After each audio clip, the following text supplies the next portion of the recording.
Welcome back to ManaTutor MTG Draft. We're back as promised from last week. We're here to go over Bloomburrow spoilers, but now we have the full set spoiled. So we're going to go into the top commons and uncommons of each color, kind of talk about how to get into decks, and then cover each of the archetypes and how we envision the archetypes playing out with particular cards. We're not going to read off any cards today. We're going to try to make a long episode a little quicker. And so we'll just comment on the cards as they come up on the screen, and feel free to pause and read the cards throughout the episode if you're not familiar with the cards. Matt, any opening comments before we dive on into the cards? No, I mean, I'm excited. I'm glad we've got the full spoilers ahead of us, and we got about a week now, at least from the time we're recording this until release. So pretty excited. Starting off with black, I actually ordered this by the color rankings that I see so far. I have black is roughly equal to green. Those two colors are better than white and red, which is better than blue. It's way too early to judge if that's actually the right order. I don't think you were too far off. I think you had red a bit higher than me, perhaps. But yeah, we'll just touch on all these.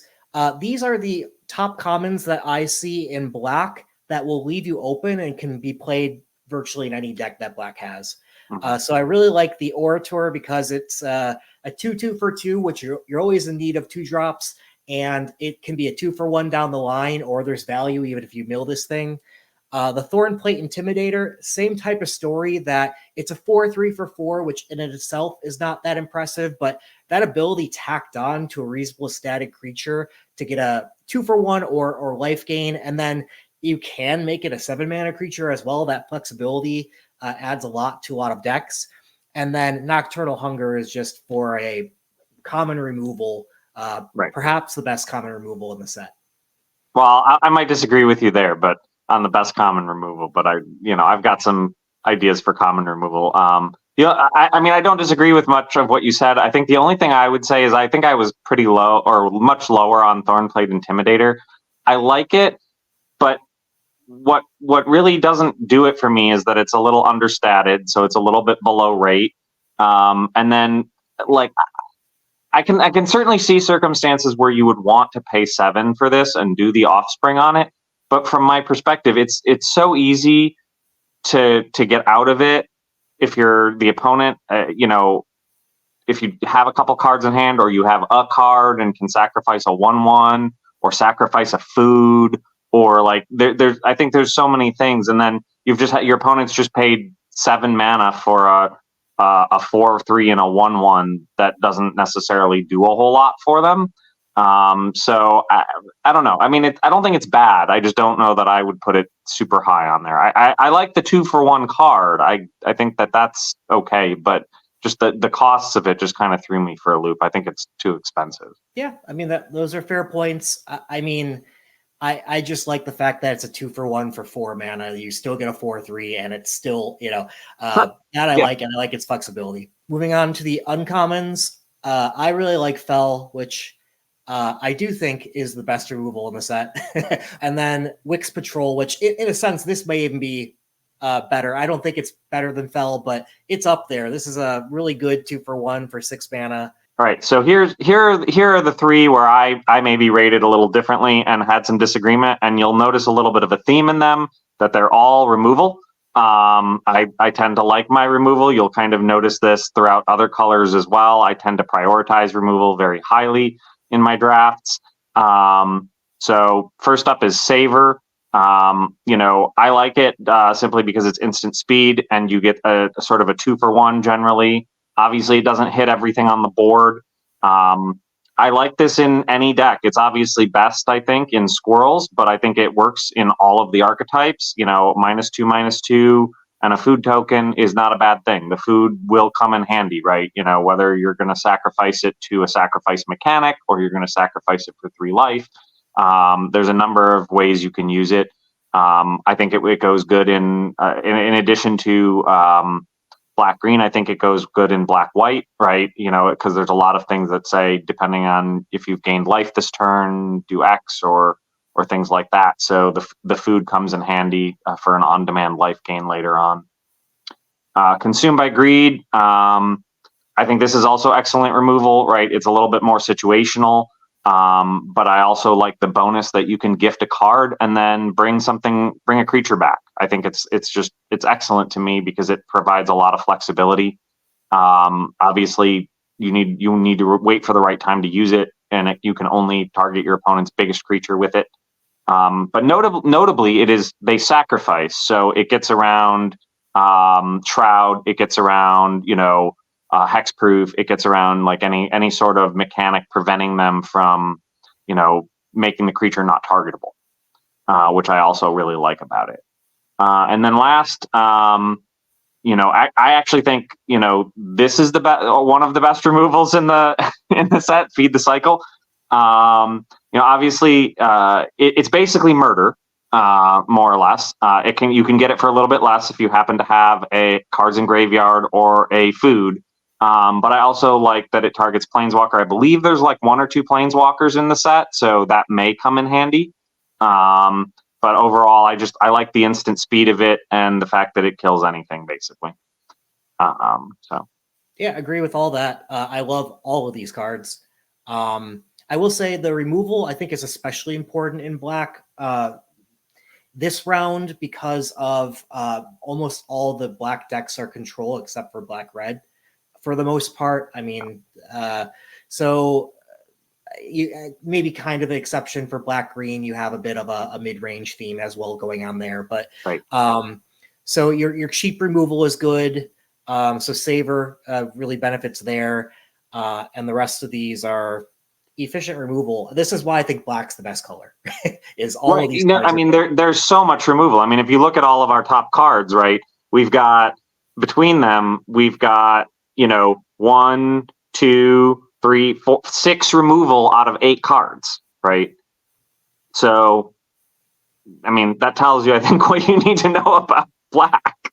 Yeah, and I think a benefit of Black then when you're in control is you need to get 2-for-1s down the line, which is what kind of makes me go toward some of the other cards that I mentioned earlier as well. Right.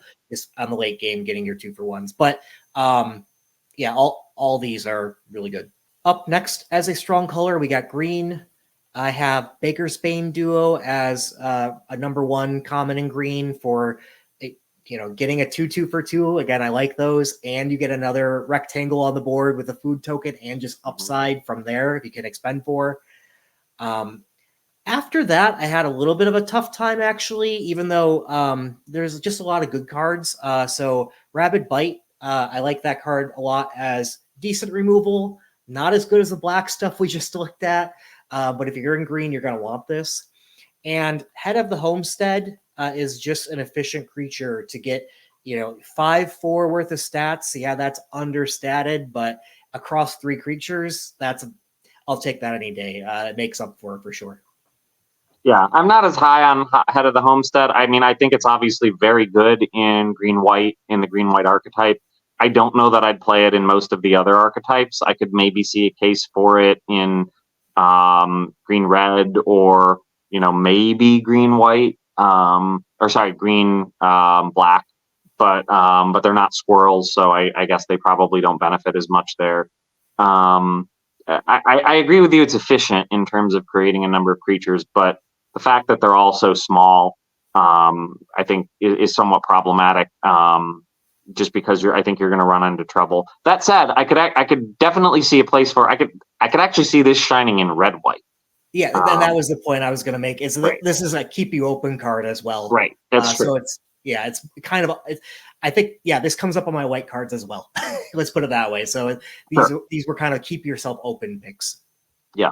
In uncommon, I think it's just wrong not to have Galewind Moose #1. Absolutely. Regardless.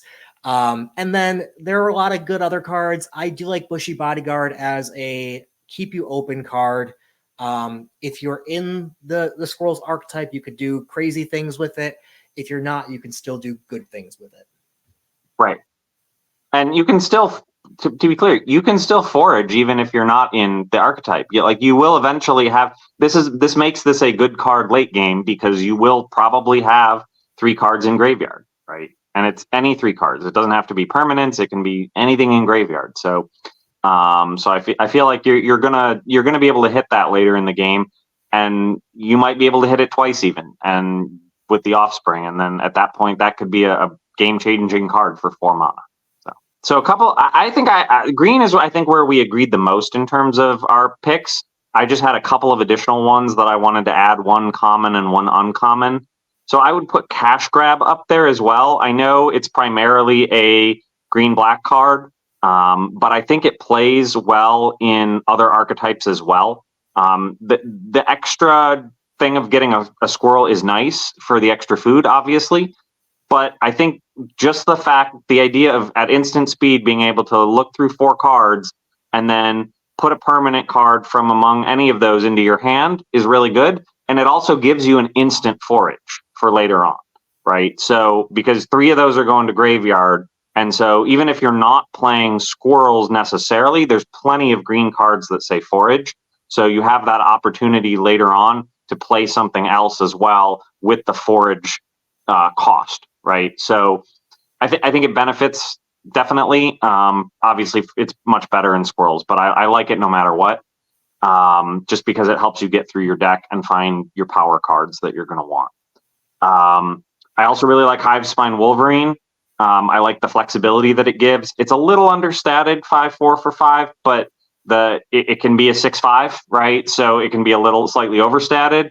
Or you can have it fight a creature token if they happen to have a token. I mean, I think that's probably going to be one of the least used things. But also the destroy target artifact and enchantment. There's actually very little enchantment hate in the set, and there's some pretty good enchantments. So having 1 or 2 of these is not a bad thing. Just to, in case you run up against an enchantment and then you now have a solution for it, and you have a 5/4 creature. So. Yeah, I wouldn't underestimate the fighting a creature token, though. Right. There's enough Offspring going on and things like that you may want to do that. And that's one of the reasons I thought about it. Yeah. Yeah. And Cash Grab, I definitely can see you wanting it more. If you have some bomb you want to go after as well, like it can help search for that and pull that up.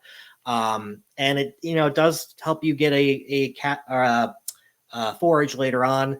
But I guess maybe I'm a little bit different in that I'm not taking this card early. I'm taking this mostly when I'm pretty sure I'm open to going squirrels. Let's put it that way. And not until I know I'm open to that path. Right. I think in terms of quality of the card, it's a pretty good card that does a fair amount for you. So yeah, I also probably would not put this super high on my pick list, but if I see nothing else in a pack and I think I'm going green, I'm happy to take this. Up next, we have red. We have Take Out the Trash, which actually this one I think is a better common removal, to be fair, than the black one. But it's efficient. I like it. I actually put Might of the Meek. After reviewing the archetypes, red in general, all the different archetypes benefit from a card like this. It's just so cheap to trigger a lot of things, and it cycles itself, right? You get to draw a card with it. So this is pretty open. I never really see myself cutting this if I'm in red. And I then have Cindering Cutthroat. I'm not in love with this card. I know I was talking it up a bit in our last episode. I still like it. I do think this is the 3rd most open card to take, again, because you can go into black with it. So that's really why I have this one on there. And I think fairly often you'll be able to get a 4/3 for 3 still. Yeah, I mean, I don't disagree with any of these. Obviously, I really love Take Out the Trash, loving removal in general. Might of the Meek, I think it's... I probably don't love it as much as you do, but I do also really like this card. I think it's obvious. It's obviously designed for white-red, but I think it goes equally well in red-green, right? Because you have the opportunity to just trample over something with a big-ass creature. Black-red, I think it might be its weakest case. And blue-red, I think it's great because it's going to trigger prowess and draw cards and let you continue all that spell slinging action. So. I think that it really benefits in that deck as well. So yeah, I see where you're going with that one. And we talked a lot about Cindering Cutthroat in the last episode. So people can check out that one for my thoughts on that card. I think I have some mixed thoughts on it. But I don't hate it, but And then I know we're both really high on Quake Tusk Boar. I would say that's my top uncommon. I also really like Rabid Gnaw, just like I like Rapid Bite, Yep, but it's slightly better. it So is. I like those. Yep, absolutely. I don't disagree with either of these. I think they're both excellent cards. And I think I had like an uncommon that I put a little bit higher than Rabid Gnaw, but Rabid Gnaw was also really high on my list. So here are the ones I had a little bit of a love for that I think I may have rated a little bit higher than you. So Steam's Path Charger. I really like this card. Similarly for the 2-for-1 and just the ability to have extra blockers that can deal direct damage to someone in a slightly stalled board state. I think it's not super high on my list of commons, but basically discussed all the ones, the comments that I had. So I just wanted to pick a couple of others that I also really like.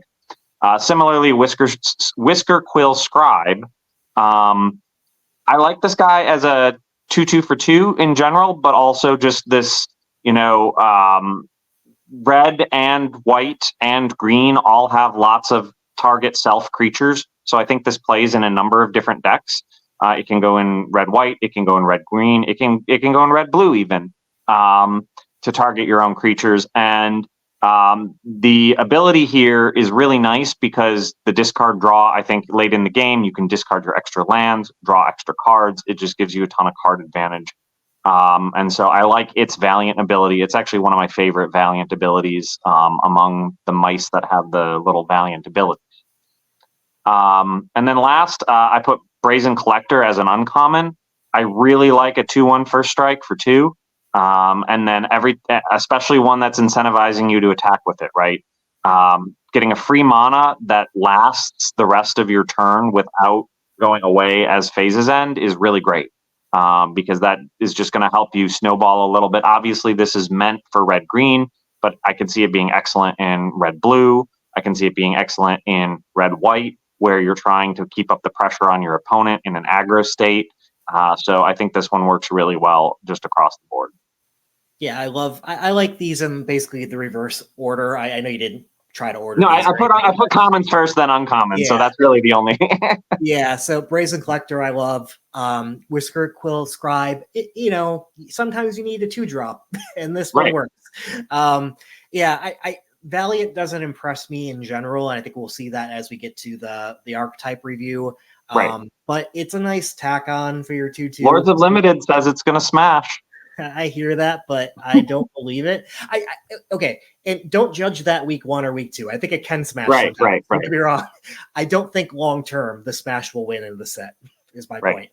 Right. And then Steam Path Charger. Admittedly, I don't like this one, but if you need a 2, it is a 2. That's possibly two creatures to deal damage to your opponent. Yeah, that's a little much for that. I know. Yeah, I would not love playing the double, but it goes well in red white. So up next we have white, Banishing Light, another great removal spell. So that's number 1. We already talked about Head of Homestead. Same reasoning here. In fact, kind of like it, as we mentioned, better as a white card than as a green card. But also Intrepid Rabbit. Same type of thing. It's good on both sides, but I would rather even wait to 4, I think, to get this one out with some synergies that can happen, and just getting the 2-for-1 creatures in white is good for that as well. Right. Yeah. No, that card synergizes fantastically with Valiant. Right. Yeah. Like just the ability to play the 1 for the offspring for 4 and then hit 2 creatures with Valiant is excellent on turn 4. In uncommons, I put Driftgloom Coyote, and I don't think there's any other right answer. It's a great card. But second, I had a little bit of a tough time picking some cards, but Brightblade Stoat, I think I just like it a lot. A 2/2 first strike lifelink, that's a lot of stats on your 2-drop. It's hard to come by a better 2-drop than that. Absolutely, yeah, and I basically had the same too. The only, I think I put a couple. I might have put one more uncommon in my set here on the next page. But you'll see again, my love for removal shines through here. I do really like Warren Elder. as a 2-drop as well. I like the ability late game to just pump your whole board, once, maybe twice. Obviously this will shine in red white, but it can also shine in the other archetypes as well. In white black, where you've got flyers, this is not necessarily a bad way to pump your flyers once or twice and just hit over the top where your opponent can't get you. So I see this as a potentially good card late I think it's game. better even in green white than even the Could be, red white. yeah. But, Green white as well, yeah. But I think it plays in all the archetypes mostly. Even white blue, right? Because you'll have a lot of flyers as well. Yeah. Sonar Strike, again, I love my removal. I love the flexibility of this. The fact that it normally will get a card like this and where it'll deal 4 damage, and it's usually target tapped creature or target attacking creature. This is attacking, blocking, or tapped. And then you get the small bonus if you have a bat. So I generally like this. It's efficient removal. And then I think we talked on the last episode about Parting Gust. I love Parting Gust. I love the dual nature of it, right? I love that, it can trigger Valiant, right?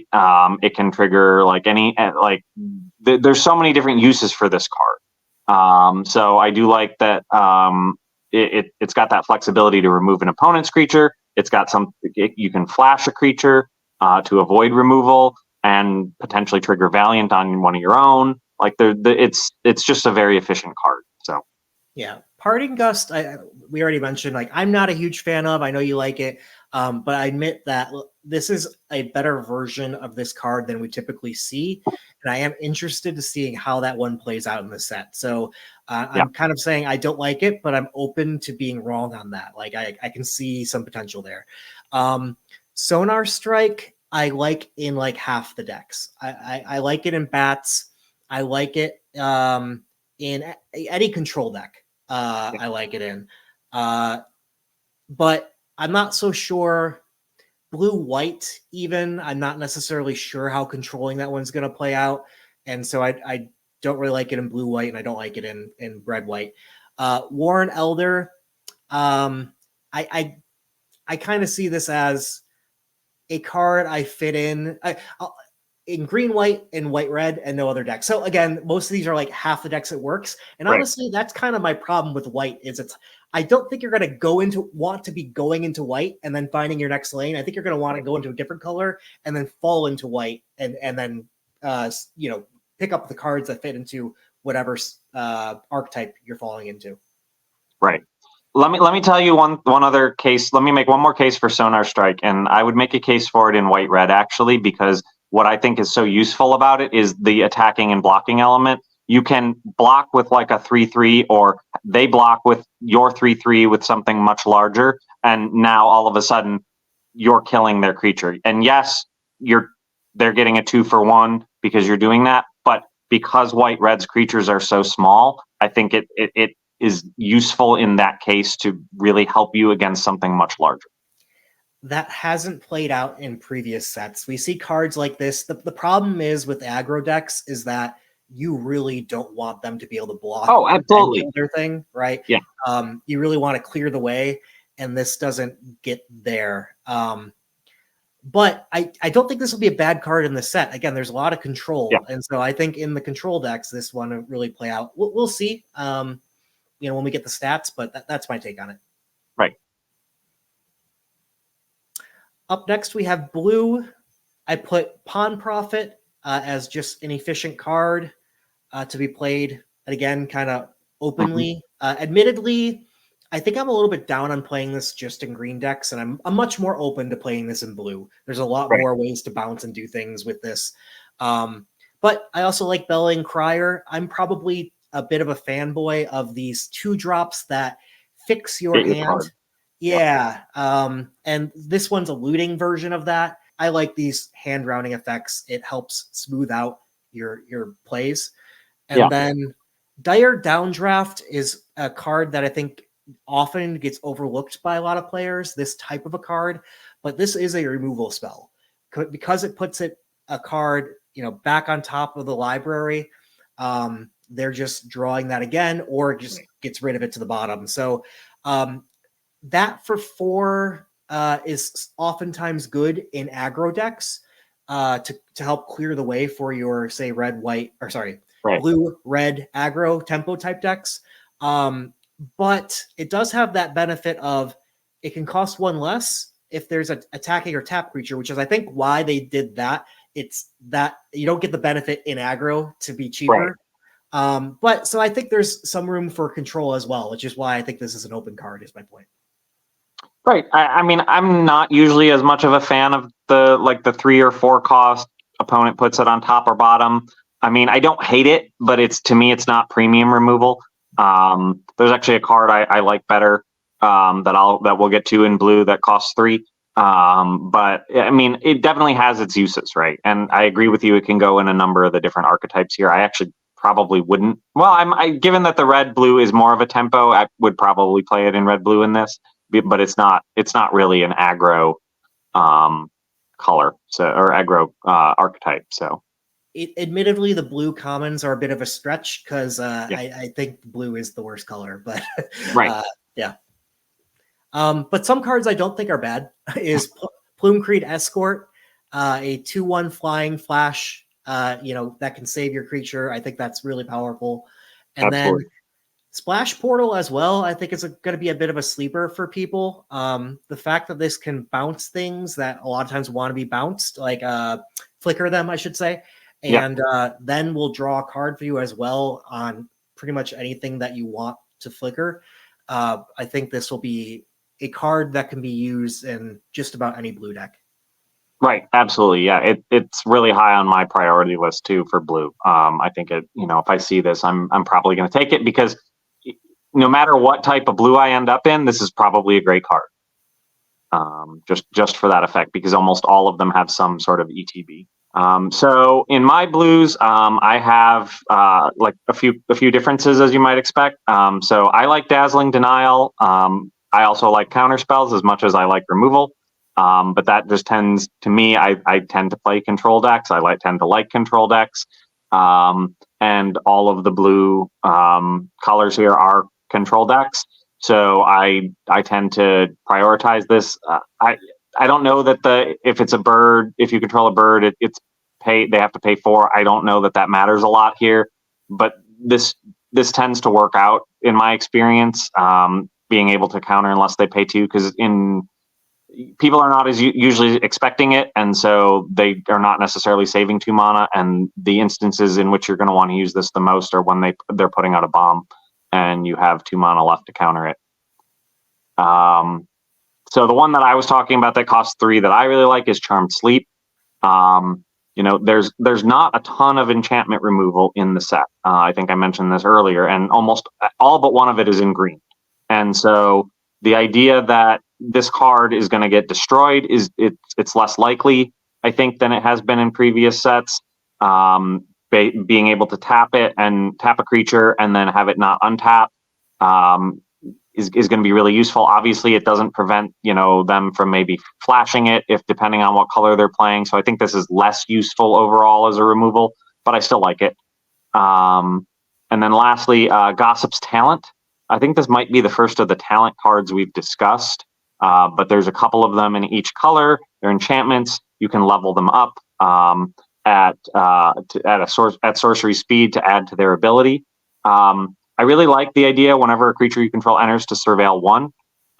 This is useful, again, primarily in green-blue, but I think it can be useful in multiple colors. It helps you decide, do you want that next card? Do you want to put it in your graveyard? It'll help with Threshold in blue-black.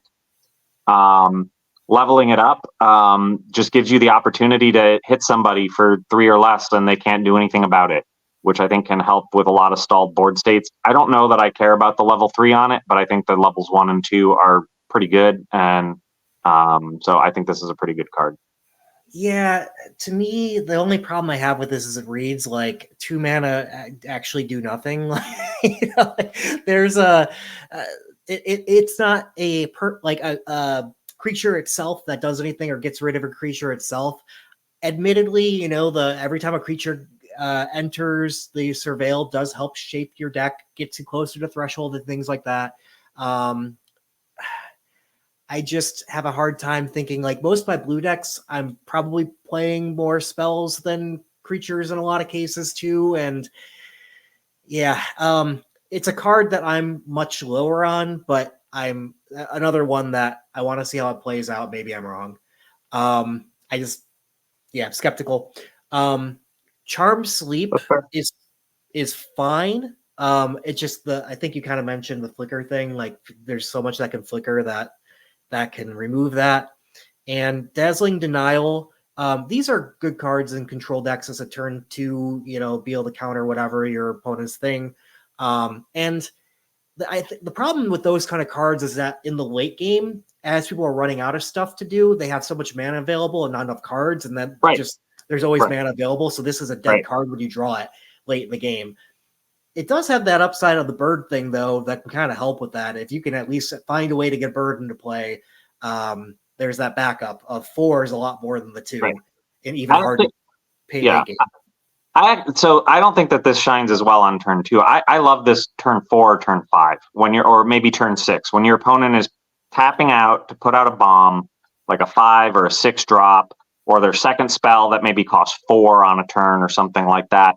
It just shuts it down, right? Like if they're putting out their Quake Tusk Boar and tapping themselves out to do it, so efficient to just be able to say no for 2 mana. Yeah. So, like obviously that's circumstantial, but it happens enough games for me that I'm like, I would never be mad to have this in a starting hand. Yeah, no, completely agree. I guess it's more like blue has a hard time finding 2 drops a lot of the time, and this can fit into that 2 drop slot as well as do the other things that you mentioned. It's just once you get to turn 8 or 9 or whatever, it starts becoming a dead card. That's its problem. Yeah. But that's when you're hoping you have your draw and discard loot cards. Sure. And then you can offload it. Yep. We're moving on into the archetypes, and up first, I did kind of rank these by. I did it by grades of the cards, okay? Which doesn't necessarily mean it's the best archetype. It has the best individual cards. Sometimes they have less synergy, and you'll see that pretty quickly. You won't see it with the first one because there's a lot of forge synergy, right, in this set. But just maybe as a heads up, it's in card power order, but there's room to switch these around based on how much synergy there is. So in black-green, we've talked about all of these cards. So what's that? I said we've talked about all of these cards so far. Oh, yeah, we have. And I tried to avoid that when I was going over these, but these are all the cards you exactly want for for your first couple turns. Your first couple turns should be about, basically getting things on board that will mill things or give you food, right? And all these cards do that. We'll do that. After that, you want to start leveraging that. So turns 4 or even 3 in some cases. I guess actually no more even Curious Forager at 3 is really going to be played later on. But you want to be able to leverage it. There isn't a ton of huge payoffs when you forage, but these ones are all pretty good. Getting a big creature, getting a free permanent card, or drawing a card and still getting a permanent into play. That's reasonable. Right. And I would add to this as well. I mean, these are not, it's not so much getting something in play, but something like Feed the Cycle is good for like an early potential forage if you have a food out. When we talked about it in black, right? To be able to kill something for 2 and, being able to just sacrifice a food or something like that makes it pretty flexible. Up next, we have white-green, and this is one I was going to talk about that has a little bit less synergy going on, even though the cards and the colors themselves I have rated as high. There are a lot of ways to go wide. Where I have a bit of a problem is what do you do once you have a bunch of wide creatures? You need to pump them, and there's a little bit less out there to pump. So you want your efficient, cheap creatures all here, including Carrot Cake. I would consider that, absolutely. Yeah. Being able to get multiple things out there and being useful for some of the foraging that can still happen in green as well. Warren Elder does pump things, so it's got that going. turns 3 onward, you're going to want to still get more things into play. Right now is when you get into the multiple things in play more, like Hop to It, and Dewdrop Cure, things like that. And you also want to start getting into your payoffs. So Harvest Right Host, I think, is perhaps one of the best payoffs for having multiple creatures come into play. Hazard Root Herbalist, I put on here because it's the only deck that I think really would want to play this card in. And I think it'll be reasonable here.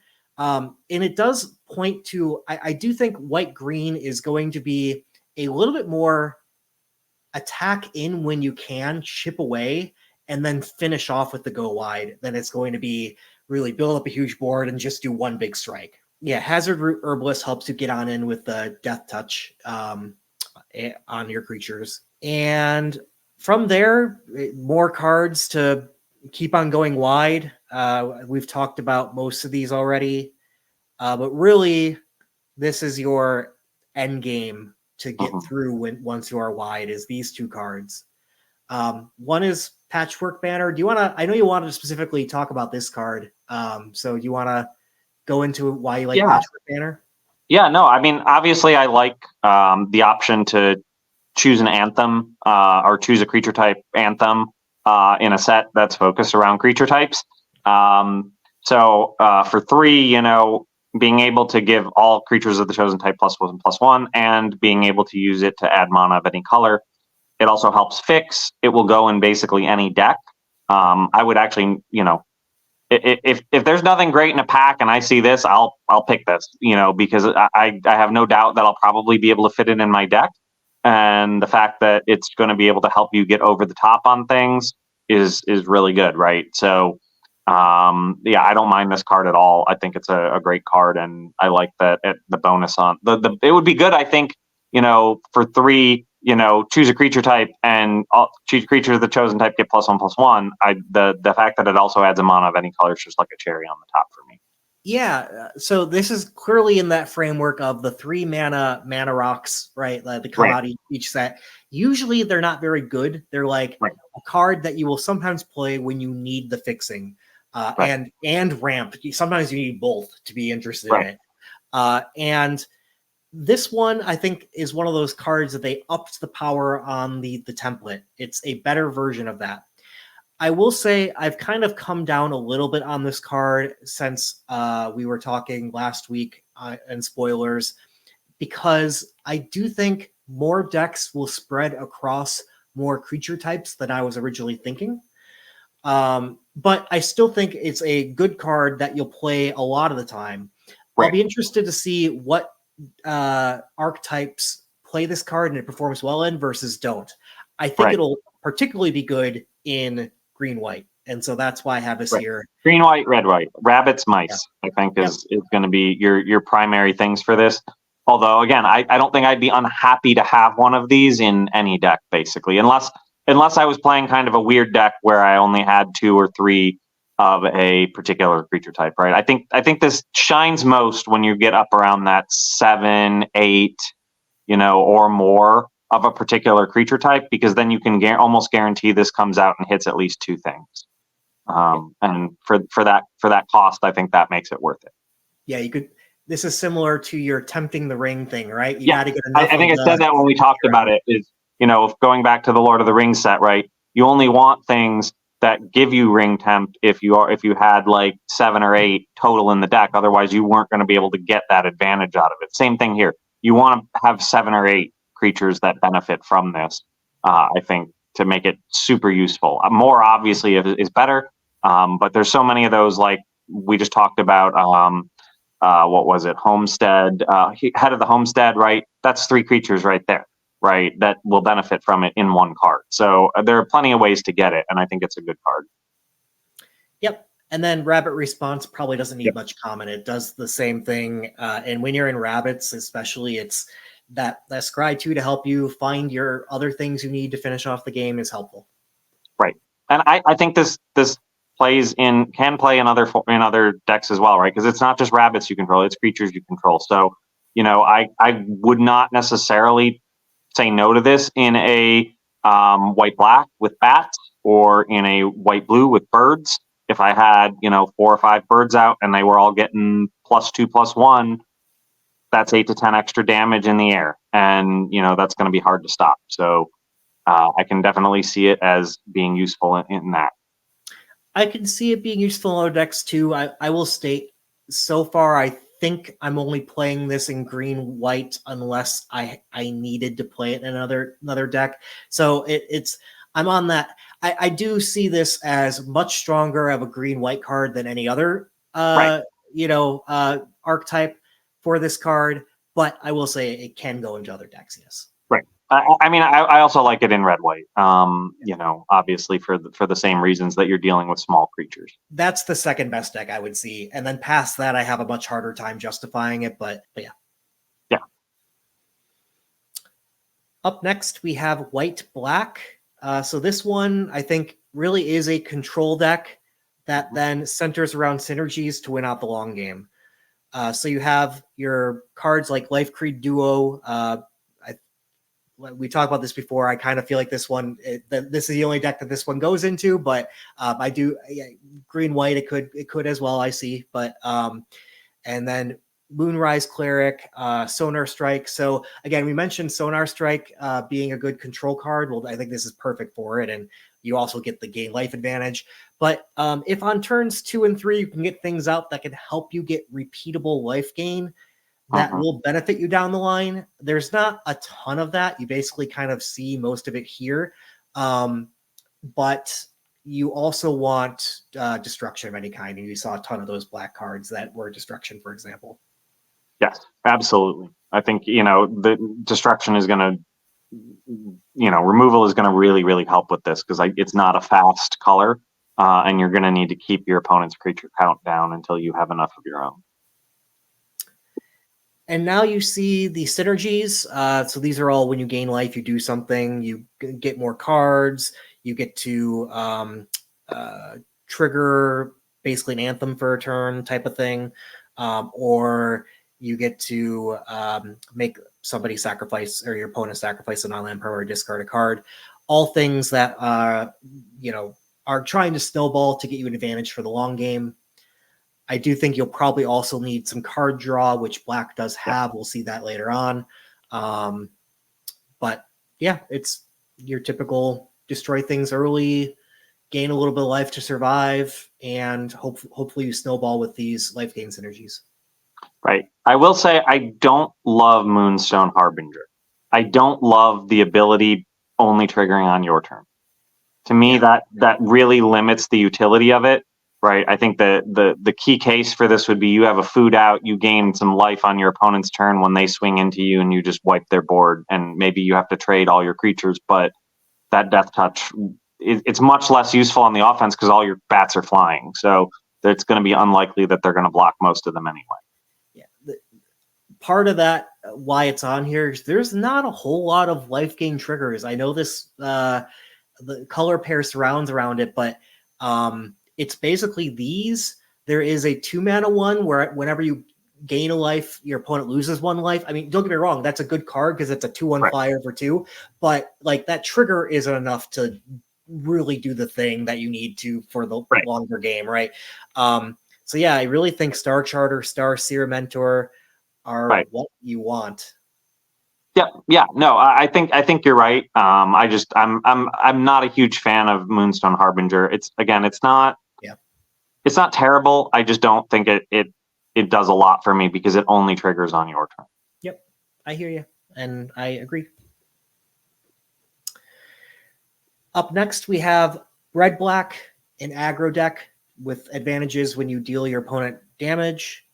So getting cards out that help you do that, like Coruscation Mage here, and also Agate Blade Assassin. I think this is kind of in my mind, the one deck that this card goes into, and I say that because it's any other deck likes the ability of when it attacks you, opponent loses a life and you gain a life. Yeah, like that's kind of like 3 plus or minus damage type of thing, right? So that's good, but it's not good when your opponent can block or double block and kill this thing pretty easily without their thing dying. So, but black-red has so much removal and ways to get things out of the way that it makes it much harder to block this 1/3 guy that does all that stuff.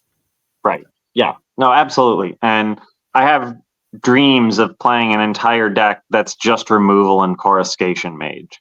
Right. Like, and just, killing everything they put out and then slowly damaging them when I play those removal spells, and then attacking in for 2 every turn with coruscation mage. So at some point I'm gonna screw around and try and make it happen, and it will probably fail miserably, but it'll be fun.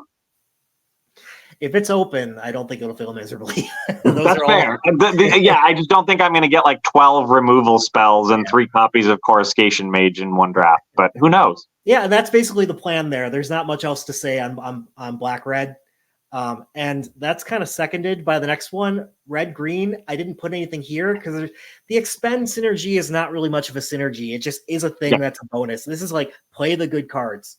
Right. That's all there is. Everything we mentioned before about good cards, get all your Gillen Mooses in, get a few things that give you trample if you don't have trample creatures, and just power over your opponent. I mean, it's red-green beatdown. That's what it is.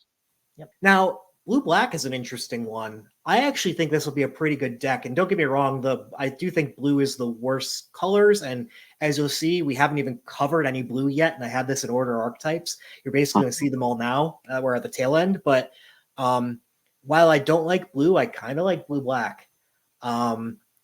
Yes, mostly because of all these black cards, and all the ones we saw before. So we've talked about most of them. I guess the ones to call out would be Ruthless Negotiation. I think this is a place for that one. Mm-hmm.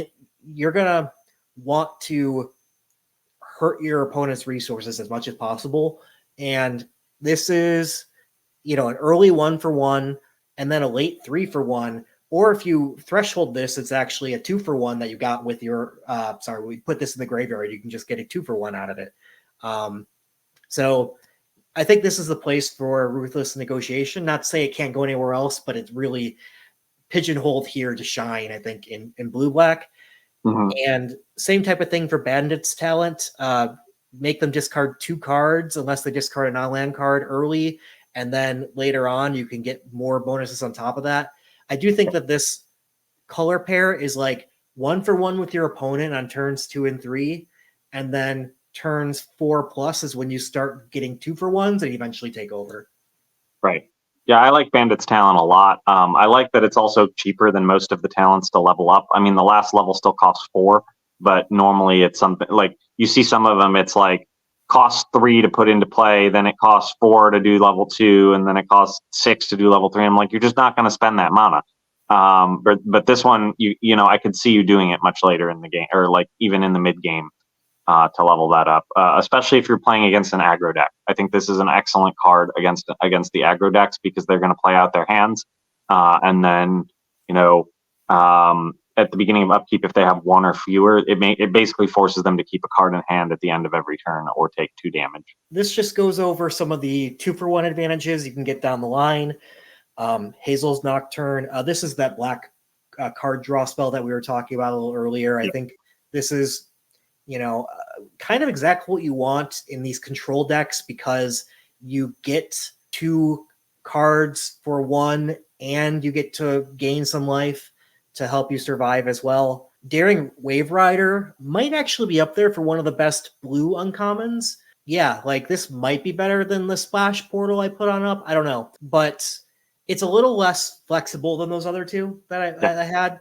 But it'll shine here and it'll shine in blue-red too, and anywhere where you have some decent spells. And then the Tide Call Mentor, just, it's a signpost and it works here. Right. Well, I mean, I will say both of those that you talked about with Splash Portal are amazing. Yeah. They really are, right? Being able to triple cast an instant sorcery, or and then, returning non-land permanents, just again and again, right, for 1 mana, make it, I think, really good. So I think that's another case for Splash Portal. 100%. Now we get into blue-green, which is the bounce thing. I'll admit that I'm skeptical of the bounce strategy. It'll be fun. So there's that. But I think it kind of centers around pawn profit and being able to do these other three things to bounce that pawn profit around for the most part.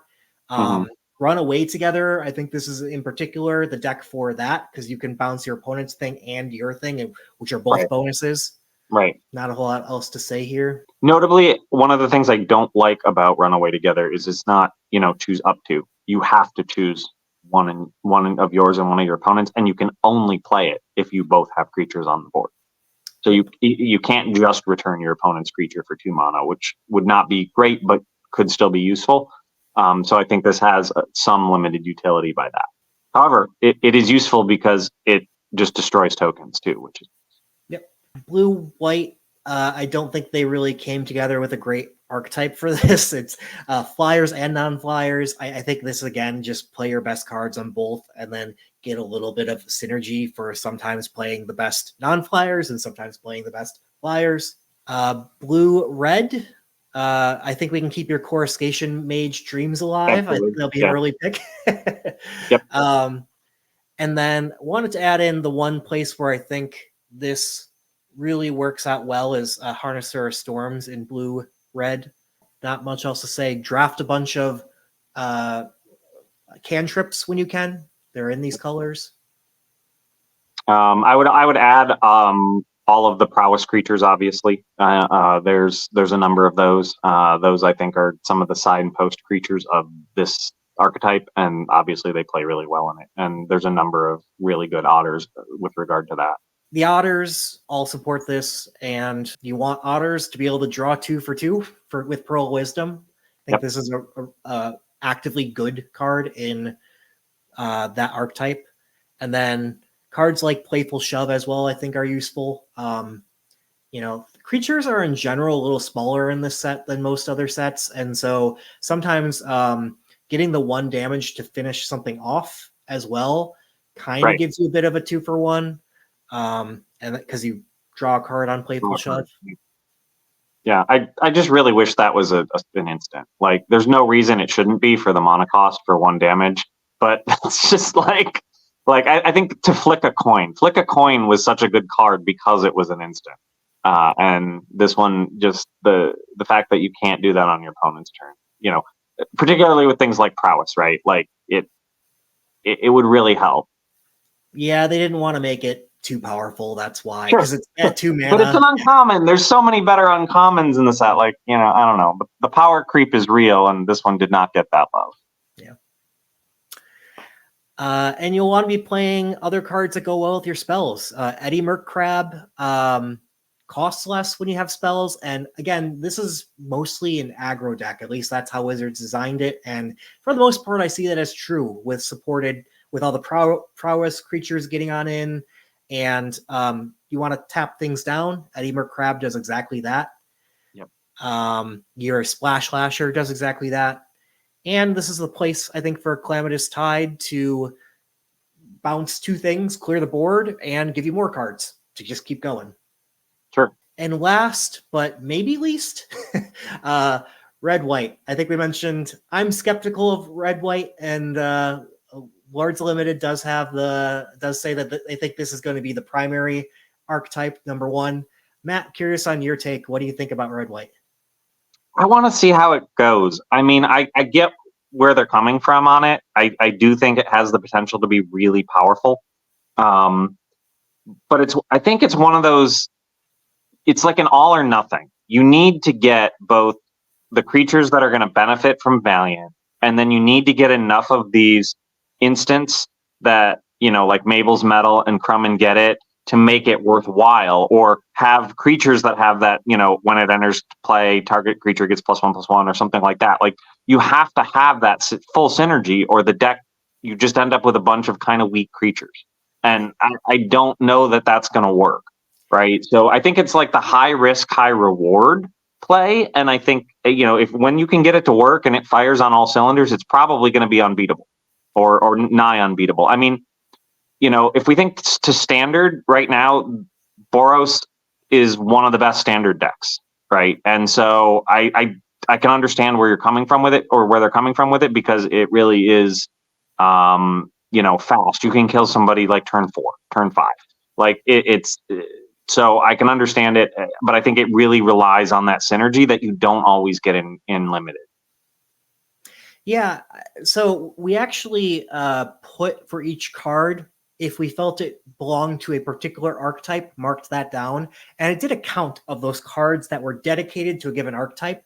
And the count for red-white was like 13 commons or uncommons that are dedicated to red-white, which is a lot. The next closest archetype was like 8 cards dedicated to their archetype. And so that matches what you say about sort of, if it's open there for you, you're going to get all the cards and you're going to need all those cards, to support it. But if you are getting them, they it could be powerful enough. So in my mind, I don't think I want to go into this until I'm confident this is the open lane and I'm going to get all the rest of the cards. Right. Once I'm confident this is my seat, then I'm like, all right, I don't even need the most powerful cards up to this point. They're all going to wheel around the rest of the packs to me, and I'll get them all late. Yeah, absolutely. And I think it's the archetype with the greatest or one of the greatest levels of synergy among the set. But that the downside to that is it just doesn't work unless you have it all. And you need A and B. You need the creatures, and you need the tricks to help the Valiant, and it's hard to get all those pieces in one deck. Right. Like if you gave me access to all the cards and told me to build a constructed deck out of this set, I would build a red-white deck. But I'm skeptical that it's going to come together in the way people need it every time for it to work, near flawlessly. And you kind of do need it to, right? Because it's also, like I said, it's high risk, high reward. You're going to play out your hand in 4 turns, and then you're just you're top decking at that point. And if you don't have what you need on the board, odds that you're going to get it are pretty low. You know what's going to happen though? Next week we're going to have another episode. We're going to bite our tongues because it's going to be the sure. Yeah, we're going to get destroyed by this over and over and over, and we're going to be like, damn it. But we're going to say, hold out, wait till week 2, and then let's see like what. Because let's see what happens. People will figure it out, and people will stop getting access to these cards, and everybody will want to draft it, so no one will end up with a good deck in it, and then people will just stop playing it. I do think one of the key cards to this will be Thistledown players for a repeatable target out of a creature, because again, it's hard to get A and B, the targets and the creatures. This is both. Yep, and it's common, so it'll come up, and it's at the very least it's a 3/3 for 3. It's actually going to be one of your bigger creatures in this archetype because most of the creatures are small, and it is effectively a 3/3 vigilance for 3. So it's definitely worth it. On the higher end, you're going to want things like Brambleguard Captain, which is again a repeatable trigger, and we already mentioned it, but Intrepid Rabbit to be not a repeatable but a multiple trigger, and that's it. Those are the archetypes. Yeah. So, Matt, what are you most looking forward to trying to do the first week of this draft format? I don't know. I mean, I like a lot of them. I think the one I'm least looking forward to is birds. But that's just because, like you said earlier, there's not really an archetype there. It's just blue-white birds and get good birds and hope you win. But in terms of what I'm most looking forward to, I really want to try out squirrels. I really want to try out otters. But again, that goes to my preferences for a lot of removal. Maybe lizards. I don't know. I'm not as much as I love removal, I'm not sure red black will work. I mean, again, my dream is like the red black with Coruscation Mage, but I don't really like the idea of the lizards necessarily. So, but yeah, I think most of these archetypes will be pretty viable. And so I'm eager to try them all out. And hey, if I can get the dream red white, I'll try it. For sure. I think I'm most my plan going in is to soft avoid blue. Like if it's clear that my seed is blue, I'll do it, but I'm not going to get there until it's clear. And if I am in blue, try as hard as I can to do black, because I do want to try out the blue-black control here. But in general, start in black and green, and then red, then white is kind of my order. And I really want to try out squirrels. I just think that'll be fun. Why did they reprint Squirrel Nest? Yeah, that's a good question. Like they did the special. We didn't talk about the special guests, but there is a set of special guest cards, and unfortunately, like Squirrel Nest is not one of them. So that was a miss. It was. All right. On that note, thank you for joining us. Let us know what you're looking forward to playing. What's your favorite creature type? Put that down below in the comments, and then we will see you next week. Thanks again. Bye-bye.